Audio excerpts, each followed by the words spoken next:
போனாரு. இயேசுவை அறிந்தாங்க, இயேசுவை பிடிச்சுக்கிட்டாங்க, இயேசு அவர்களை உன்னதத்துக்கு உயர்த்தினார். அப்படி ஒரு மனுஷன்தான் ஏசன்னா. ஓசன்னா மினிஸ்ட்ரிஸ். இன்னைக்கு உலகெங்கும் ஓசன்னா மினிஸ்ட்ரிஸ். மென்டல் பைத்தியமாக சுற்றிட்டு இருந்தார், மென்டலாக சுற்றி இருந்தார். சோறு இல்லாமல், வீடு இல்லாமல், வஸ்திரம் இல்லாமல். எப்போ இயேசுவை அறிந்தாரோ இன்னைக்கு ஏசன்னாவுடைய மினிஸ்ட்ரி உலகெல்லாம் அறியுது. லட்சக்கணக்கில் ஜனங்க அந்த திருச்சபையில் ரட்சிக்கப்பட்டவங்க. ஆனால் ரட்சிக்கப்பட்ட பிறகு நீ வலதுபுறம் இடதுபுறம் பின்புறம் திரும்பி பார்க்குற, உன் தலையில் நீ மண்ணு வாரி போட்டுக்கிறன்னு அர்த்தம். இந்த தேனி பக்கத்தில் இந்த மலைப்பகுதி இருக்கும். மலைப்பகுதி, அந்த மலைப்பகுதியெலாம் பார்த்தீங்கன்னா செம்மண் ரோடு. என்ன ரோடு? செம்மண் ரோடு. நீங்கள் கேள்விப்பட்டிருக்கிறீங்களா? தேனி சைடு நிறைய யானைகள் என்ன பண்ணோம்? நடமாடும். யானைகள் என்ன பண்ணோம்? நடமாடும். சில யானைகளுக்கு பார்த்தீங்கன்னா கொழுப்பு ஜாஸ்தி இருக்கும், பார்த்துருக்கீங்களா? சில யானைங்க சும்மாவே இருக்க ஷேட்டை பண்ணிக்கினே இருக்கும். அந்த அந்த அந்த என்ன பண்ணும், அந்த அந்த செம்மண்ணில் அந்த நீர் விட்டுருக்கும்ல, அதில் போயிட்டு எடுத்துகிட்டு ஊற்றிக்கும் அப்படியே மேலே. என்ன கலரில் இருக்கும் யானை? என்ன கலரில் இருக்கும்? கிரே கலரில் இருக்கும். அது ஃபுல்லாக மண்ணை வாரி போட்டு பழமொழி இருக்குல்ல, யானை தன் தலையில் மண்ணை வாரி போட்டு என்ன பண்ணுமா, அது அப்படியே அந்த மலைப்பகுதியில் நடக்கும் பொழுது நிறைய பஸ்ஸுங்க போயிட்டு வரும். நிறைய யானைங்க பஸ்ஸில் அடிப்படி செத்து போன நியூஸ் யூடியூப்பில் போய் பாருங்கள். அது தலையில் மண்ணை வாரி போட்டது இல்லாமல் பஸ்காரனுக்கு என்ன தெரியும்? ஏன்னா கருப்பாக இருக்கணும், குண்டாக இருக்கணும், பெருசாக இருக்கணும், கிரே கலரில் இருக்கணும். அப்போ அவன் அலாட்டாவான். செம்மண் கலர் திடீர்னு வந்தால் என்ன ஆகும்? ஏதோ ஒரு மலை நினச்சிட மட்டும் இருப்பான், கிராஸ் பண்ணியிருப்பான், வாங்கி ட்ரெயினில். இந்த மாதிரி ஆண்டவர் சொல்கிறாரு, நீ அடிமைப்பட்டிருந்த வீடாகிய எகிப்திலிருந்து உன்னை புறப்பட பண்ணின கர்த்தரை மறவாதபடிக்கு எச்சரிக்கையாயிரு.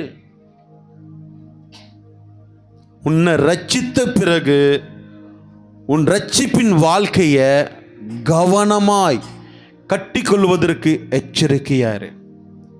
ஹலோ, நான் ரட்சிக்கப்படுறதுக்கு முன்னாடி என் லைஃப் வேற.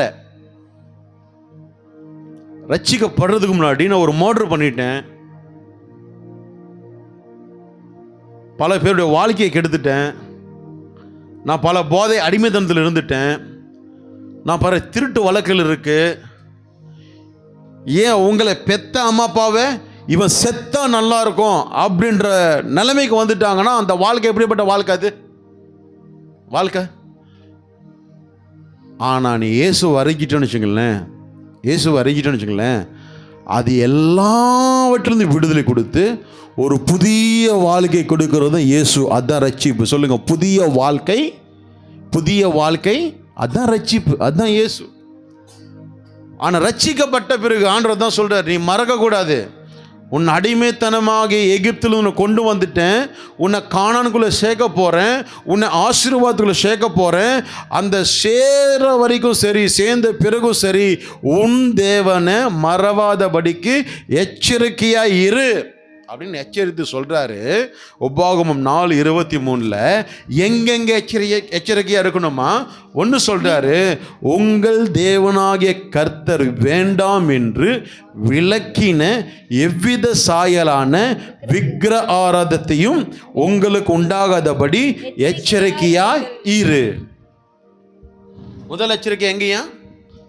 தேவன் சில காரியங்களை விலக்கிட்டாரு, சில காரியங்கள் என்ன பண்ணியிருக்கிறாரு? விலகி இருக்கிறாரு. இது வந்து தேவனுக்கு விரோதமானது.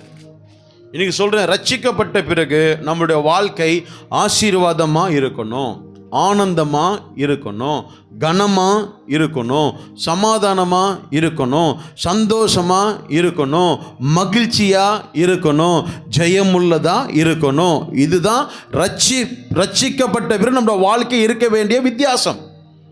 அப்படியே நம்முடைய வாழ்க்கை பரலோகத்தில் போய் சேரணும், முடிவு வரணும் ரட்சிக்கப்பட்ட பிறகு. ரட்சிக்கப்பட்ட பிறகு என் வாழ்க்கையில் ஏதாவது கண்ணீர், பயம், கவலை, இழப்பு, நஷ்டம், பிரச்சனை, போராட்டம், பயமுள்ள வாழ்க்கை, நைட்டு தூக்கம் வர மாட்டேங்குது, இருதயம் கடகடன்னு துடிக்குது, பலவிதமான போராட்டங்கள் வாழ்க்கையில் இருக்குது அப்படின்னு சொன்னால் ஆண்டவர் அதான் சொல்கிறாரு, எச்சரிக்கையாக இரு. எதுக்கு எச்சரிக்கையாக இருக்கணுமா? எதுக்கு எச்சரிக்கை இருக்கணுமா?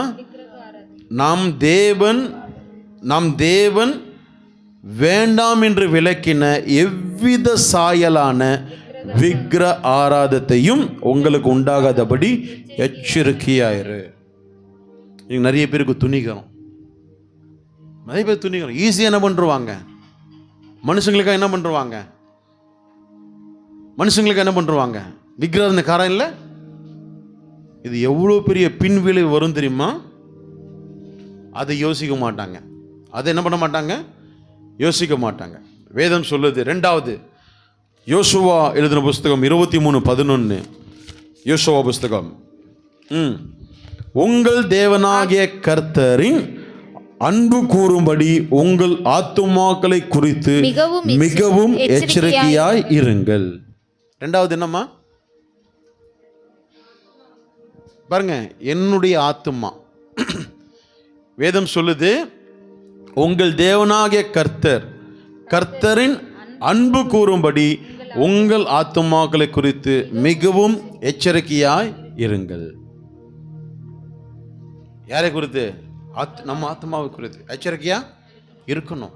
அடுத்தது நியாயாதிபதிகள் புஸ்தகம் 13:4, திராட்சரசமும் மதுபானமும் குடியாதபடிக்கு தீட்டானதொன்றும் புசியாதபடிக்கும் எச்சரிக்கையாய் இருங்கள். ஒன்று விக்கிரார்த்தனைக்கு எச்சரிக்கையாக இருக்கணும். நான் சொல்கிறேன், விக்கிரார்த்தனையில் நீங்கள் தெரிஞ்சு தெரியாமல் ரட்சிக்கப்பட்ட பிறகு நீங்கள் கையை விட்டு, காலை விட்டு, மூக்கு நொழிச்சு, வாயை விட்டீங்கன்னா பல விதமான பாடுகள், பின் விளைவுகள் வரும். அப்படி யாராவது உங்களோடு கூட தேவன் பேசுகிறாருன்னு சொன்னால் ஆயத்தம் ஆகிடுங்க. ஆண்டவரிடத்தில் மன்னிப்பு கேட்டு மனம் திரும்புங்க. விடுதலை கிடைக்கும், சமாதானம் கிடைக்கும். 2வது தேவனுடைய அன்பு என்னுடைய ஆத்துமா அதை குறித்து எச்சரிக்கையாக இருக்கணும். நம்ம ஆத்துமா மேலே யார் அன்பு கூர்ந்திருக்கிறா தெரியுமா? கலேப், உனக்காக இயேசு அன்பு கூர்ந்து ஜீவனையை கொடுத்திருக்கிறார். அபிஷேக் ஜீவனை கொடுத்திருக்கிறார். எதுக்காக கொடுத்திருக்கிறாரு? அந்த அன்பை நான் அறியல அப்படி சொன்னா நான் அறிவில்லாதவன். எதுக்காக? என்னுடைய ஆத்துமா குறித்து நான் என்ன பண்ணணும்? எச்சரிக்கையா இருக்கணும். 3வது, நான் திராட்சை ரசமும் எடுப்பேன், திருவிருந்திலையும் நான் கை எடுப்பேன், அப்பமும் நான் கை வைப்பேன், நான் மறுபடியும் உலக பிரகாரமாக பிராந்தி குடிக்கிறது, ரம்மு குடிக்கிறது, சாராயம் குடிக்கிறது நீ இருப்பேன்னு சொன்னா எச்சரிக்கை. ஆண்டவர் எச்சரிக்கிறாரு. தீட்டானது புசியாதபடிக்கு எச்சரிக்கிறார் ஆண்டவர். தீட்டானது புசியாதபடிக்கு எச்சரிக்கிறாரு. கடைசியாக உபாகமம் 8:17 என் குடும்பம் ஆசீர்வாதமா இருக்கணும்னு சொன்னா என் சாமர்த்தியமும் என் கைபலனும் இந்த ஐஸ்வரியத்தை எனக்கு சம்பாதித்தது என்று நீ உன் இருதயத்தில் சொல்லிக் கொள்ளாமலும் இருக்க எச்சரிக்கையா இருங்கள். ஹலோ, ஆண்டவர் எச்சரிக்கிறார். நம்மளை எங்கேருந்து கொண்டு வந்தாரா? நிறைய பேர் நினைச்சுக்கணும், நான் சம்பாதிச்சாதான், நான் வியாபாரம் பண்ணாதான், நான் போனாதான், நான் இருந்தாதான், நான் பண்ணாதான், என்னால தான் அப்படின்னு நிறைய பேர் என்ன பண்ணுறாங்க, நினைக்கிறாங்க. ஆண்டவர் சொல்கிறார், எச்சரிக்கையாயிரு. என்ன சொல்கிறாரு? என் சாமர்த்தியம், என் டேலண்ட்டு, என் படிப்பு, என் டிகிரி, என்னுடைய கெப்பாசிட்டி, நான் தான் என்னது இந்த ஐஸ்வர்யம் என்னால் தான் சம்பாதிக்கப்பட்டது, இதெல்லாம் என் கை பலன்னு, என்னால் தான், நான் இல்லைன்னா இல்லை. ஆண்டவர் சொல்கிறார், எச்சரிக்கையாரு. ஐஸ்வர்யமும் கனமும் அவரால் வருது. இன்னைக்கு தேவச்சனமே, சகைவுக்கு 3 விதமான குவாலிஃபிகேஷன் இருந்தது. 1 தலைவன், 2 ஆயக்காரன், 3 ஐஸ்வர்யவான். இன்னைக்கு இன்னைக்கு இன்னைக்கு நிறைய பேர் இதற்காக அலைகிறாங்க, தேவ சமூகத்தை விட்டு, தேவனை விட்டு. இன்னைக்கு ஆவியானவர் எச்சரிக்கிறார். நம்மளோட ரட்சிப்பின் நோக்கம் என்ன தெரியுமா? நம்மளோட ரட்சிப்பின் நோக்கம் என்ன தெரியுமா? புறஜாதிகள் மத்தியில் ஆசீர்வாதமாக இருக்கணும். நீ வேலை செய்கிற இடத்துல உன்னை டிஃப்ரெண்ட்டாக பார்க்கணும். உன் ஸ்கூலில் ஒன்று டிஃப்ரெண்ட்டாக பார்க்கணும். உன் காலேஜில் ஒன்று டிஃப்ரெண்ட்டாக பார்க்கணும். உங்கள் பகுதியில் உங்களை டிஃப்ரெண்ட்டாக பார்க்கணும். முன்னாடி இருந்த வாழ்க்கை வேறு, அப்புறம் இருக்கிற வாழ்க்கை வேறு. நீ சபைக்கு போகாத போது இருந்த வாழ்க்கை வேலை, சபைக்கு போக ஆரம்பிச்ச அப்புறம் வாழ்க்கையில் மாற்றம் பார்க்கணும். நிறைய பேருக்கு தெரிய மாட்டேங்குது தேவனுடைய வல்லமை, தேவனுடைய மகிமை, தேவனுடைய மகத்துவம், தேவனுடைய தெரிய மாட்டேங்குது. இங்கிருந்து மனம் திரும்பி பாருங்களேன், இங்கிருந்து மனம் திரும்பி பாருங்களேன், இங்கிருந்து கீழ்ப்படிந்து பாருங்களேன், இங்கிருந்து வசனத்தை தியானித்து பாருங்களேன். இங்கிருந்து உன் சுய பலத்தினால, சொந்த பலத்தினால, சுபாவத்தினால ஏதாவது செய்யணும்னு நினச்சா அது தலகுனிவு, அது வெக்கம், அது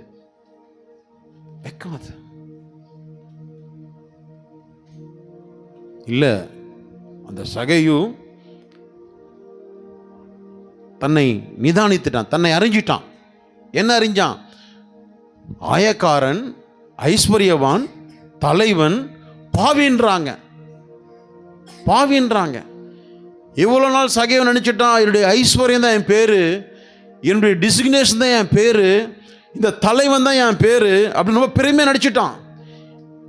இல்லை, இயேசு எப்போ நீ இறங்கி வா, நான் உன் கூட வீட்டுக்கு வரணும்னு சொன்னாரோ, எப்போ இவன் இறங்கி வந்தானோ அப்போ தான் தெரியுது இவனுடைய அடையாளம் என்ன தெரியுமா?